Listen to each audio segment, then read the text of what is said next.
Hi, in this video, we'll be talking about how to remedy post-birth control acne.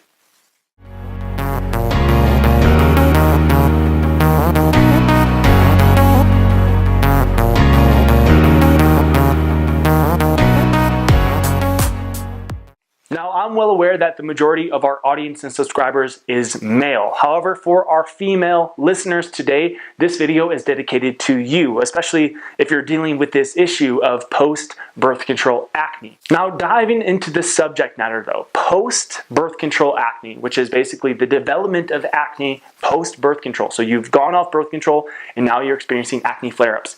It's first and foremost a very common occurrence. It's also something that's highly undesirable. Nobody wants acne.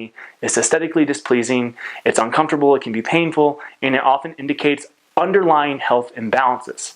Now, the problem that I ran into trying to figure this out is that there's a lot of confusion, misinformation, and it's almost paradoxical in the physiology.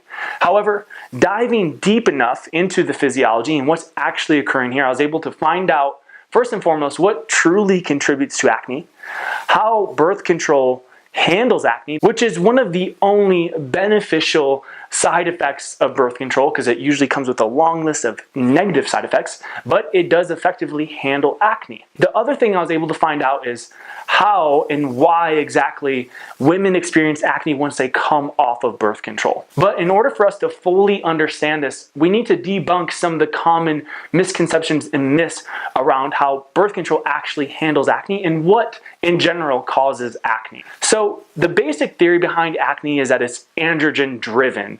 Similar to hair loss, is that an excess of androgens like DHT and testosterone and DHEA can attribute to the overproduction of oil or sebum, which is the skin's natural oil, and that oil creates a breeding ground for dirt, pathogens, bacteria, which attributes to the inflammation that causes acne.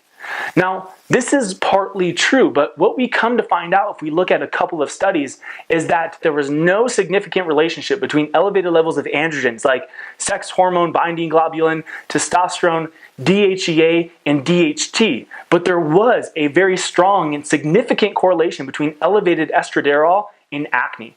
And estrogen is more or less a stress chemical. So they postulate that it's actually estrogen in excess which attributes to the inflammatory response or the inflammation involved in acne. Looking at another study, we find that there is a hormonal component to acne, but it has nothing to do with the androgen hormones, but a hormone known as prolactin. And prolactin, it's the nursing hormone that's increased during pregnancy, which is helpful in this regard.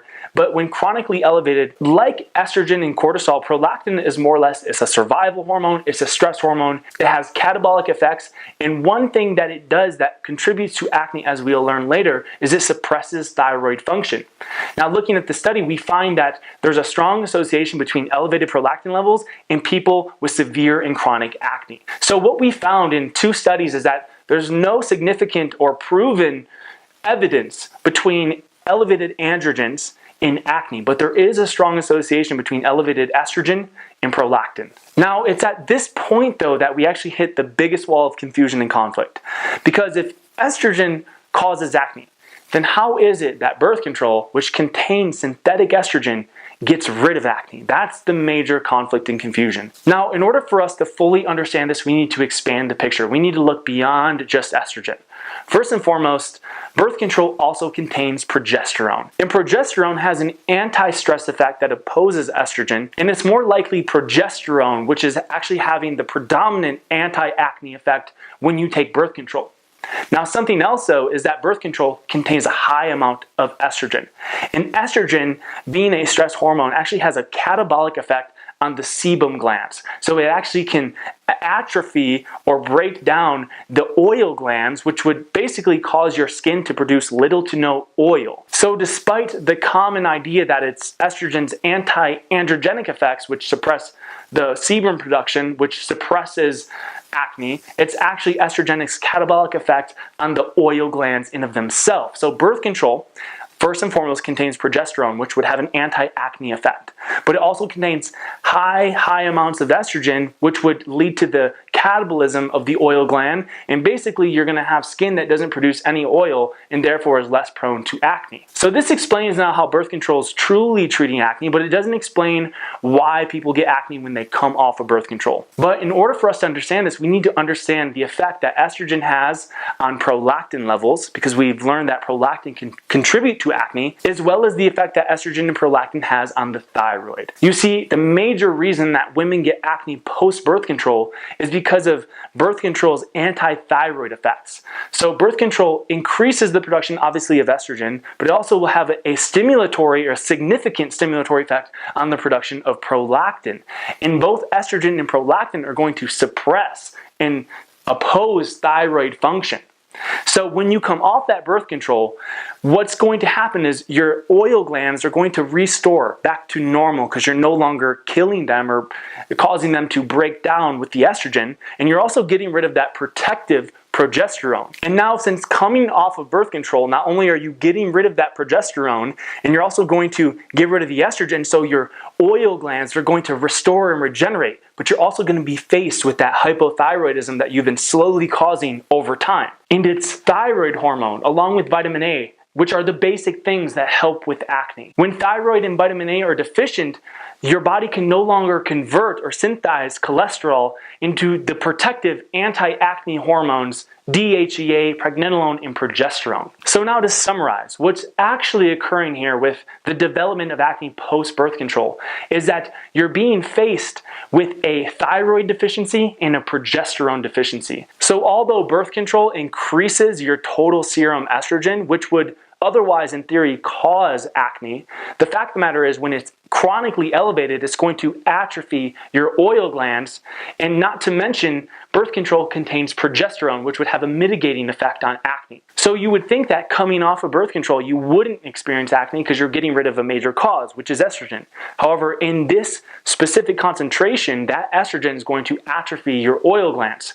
But the other thing you have to consider is that when you come off birth control, you're going to run into a progesterone deficiency, and estrogen is going to be chronically higher than progesterone. And remember, hormones are all about a balance.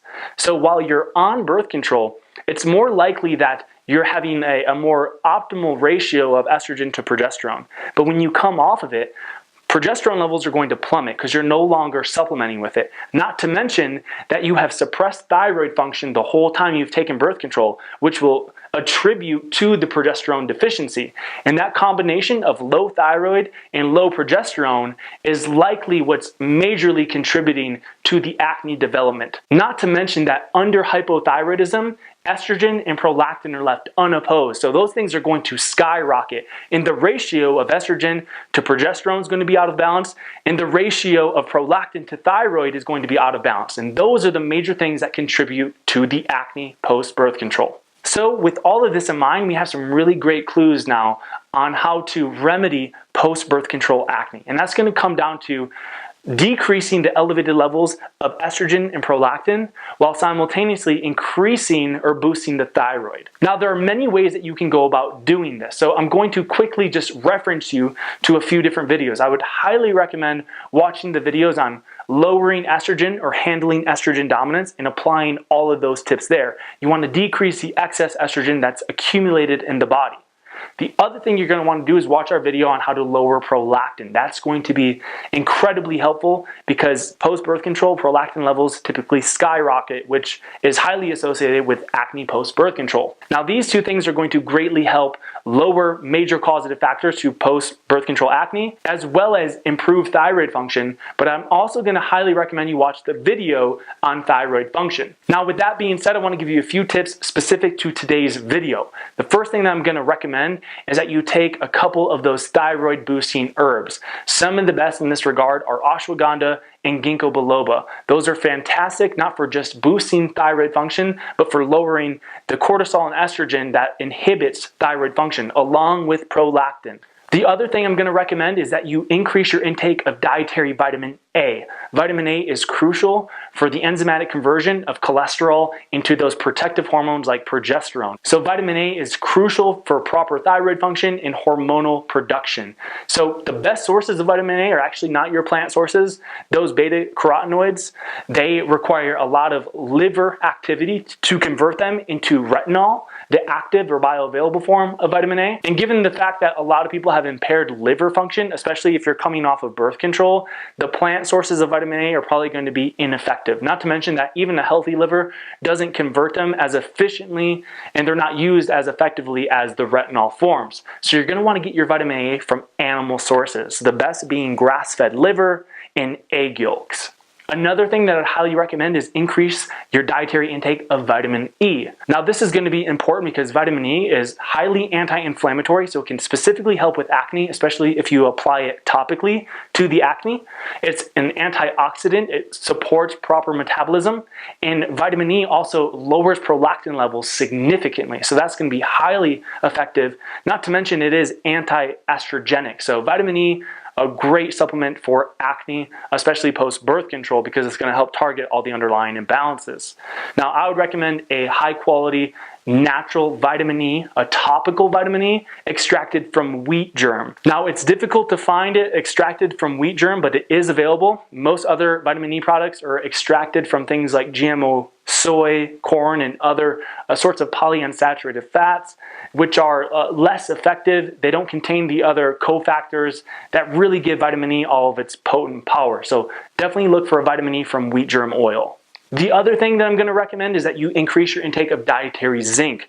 This is important for a number of reasons. Zinc lowers prolactin levels by 50%. It's important for stimulating your pituitary gland, for producing things like progesterone. And remember, it's thyroid hormone and progesterone that are the major anti-acne hormones that you want. So dietary zinc, really important, something simple you can do. The best sources are black ant, oysters, and beef liver. My last and final tip, although I could give you many, would be to actually increase your intake of dairy products. Now, a lot of people say that dairy causes acne. However, this simply is not true. It's possible that if you don't digest dairy because you have a bacterial imbalance with the small intestine, that you're going to experience acne because anything you don't digest is going to cause an inflammatory response. So the basic way to remedy that is to eat raw carrots daily and to take antimicrobials, natural antibiotics, and things like activated charcoal. That will decrease the bacteria in the small intestine, which otherwise suppress the pancreas's ability to produce lactase, which is the enzyme that breaks down lactose. So that will help you digest dairy. But the important reason for this is that proper thyroid function is highly dependent on a proper ratio of dietary calcium to phosphorus. And because calcium is really only in few and select foods, mostly bioavailable in dairy, it's really easy to have an influx of this ratio and have way too much phosphorus. Now, when you have more phosphorus or phosphate to calcium, you have a decreased function of thyroid and an increased function of parathyroid and prolactin, and that's going to directly attribute to acne. So finding some high quality grass-fed organic raw dairy if you can, and improving your digestive function is a really simple and incredibly effective and important way to support thyroid function and therefore treat acne. However, if you're completely opposed to dairy consumption, at the very least, increase your intake of butter, grass-fed butter, and coconut oil. Although they don't have the dietary calcium that's important, you can get that calcium from things like nettle, as well as collard greens and leafy greens, so you could handle that way. But you're going to want to at least get the coconut oil and the butter, which contain saturated fats and butyric acid, which stimulate thyroid hormone production. So those are simple foods for boosting thyroid function. That brings today's video to a close. I'm not going to dive into every last and final tip on boosting thyroid function. I've saved that for a different video. Definitely watch the videos I've made on thyroid function and the herbs for thyroid to get additional tips there, because this video is specific to post-birth control acne. But given the nature of the physiology and the importance of thyroid function and progesterone, I had to throw these tips in here to give you some action steps. However, if you enjoyed this video and you found it helpful, be sure to give it a thumbs up. Subscribe to the YouTube channel for future videos. And for learning more and checking out the resources and references that I've made throughout this video, all of those will be in the description box below. Thanks so much for watching, guys, and we'll see you next time.